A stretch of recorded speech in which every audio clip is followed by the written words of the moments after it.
One of the biggest reasons that it feels hard at first to give up porn is the story we end up telling about this stuff.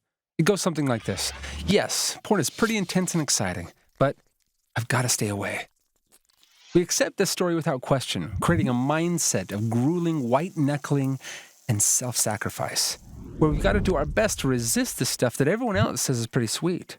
We think, I'd love to do it, but I just shouldn't do it. But is that really true? Let's take a closer look at what porn apparently gives you in that moment. When we actually start to watch our own experience with pornography or other unwanted sexual behaviors, almost always some kind of inner unease, nervousness, darkness, or emptiness arises. And when you're with other people after using porn, almost inevitably there is a distance, a hardness, a difficulty at feeling love.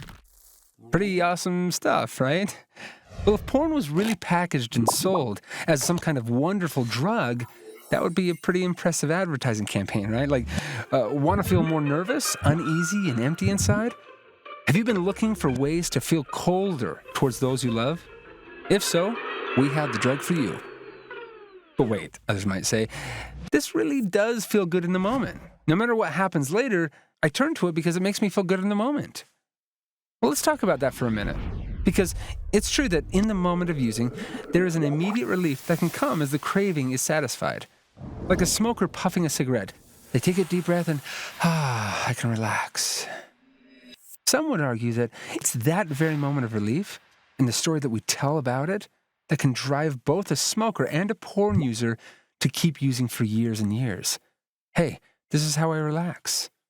This is doing something for me. Along comes Alan Carr, a legendary figure in the stop smoking world. You know what he tells people who smoke? In reality, there is nothing to give up because a cigarette provides you with no genuine pleasure. And so you're not making any sacrifice at all. And there's no reason to feel deprived.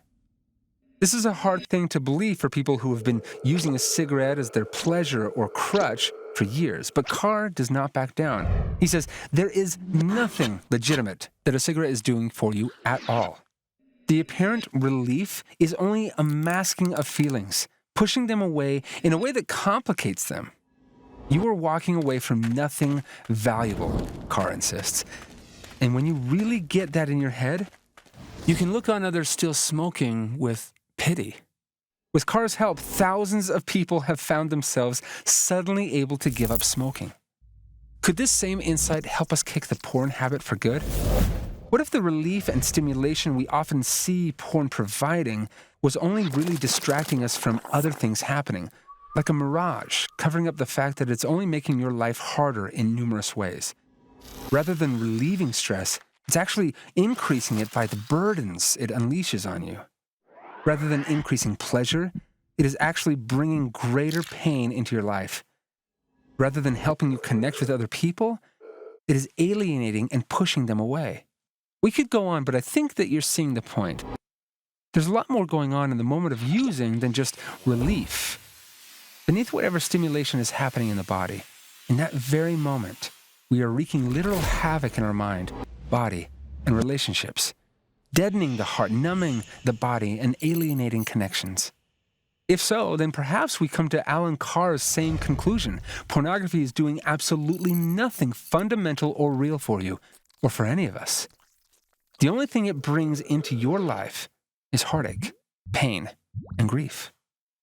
This is not just some visualization exercise you do in the mirror. This is about simply seeing things as they really are. In fact, you don't need to take our word for it. Watch your own experience. Your own body, mind, and heart will confirm all of this as well. And once you learn this lesson, to paraphrase Alan Carr, do not try to avoid situations or opt out of life. Go out and enjoy social occasions right from the start, and do not envy others using pornography. In fact, pity them. Realize that they will be envying you because every single one of them will be wishing that they could be like you, free from this whole filthy nightmare. Remember, it is not you who are being deprived, but those poor users. They're being deprived of their health, energy, money, peace of mind, confidence, courage, self-respect, and freedom. If you're offered porn, just say, no thanks, I don't do that anymore. Let's repeat. This stuff is doing nothing for you, nothing legitimate, nothing fundamentally good, nothing basically helpful. It's all smoke and mirrors, like a bad political rally. So the next time that voice comes in your head, what else in life makes you feel this good? You can answer, peace, freedom, relationships, true intimacy. Can you see this? Life is better without porn. Once people realize this and wrap their head and heart around that fact, it can become a turbocharger in their recovery.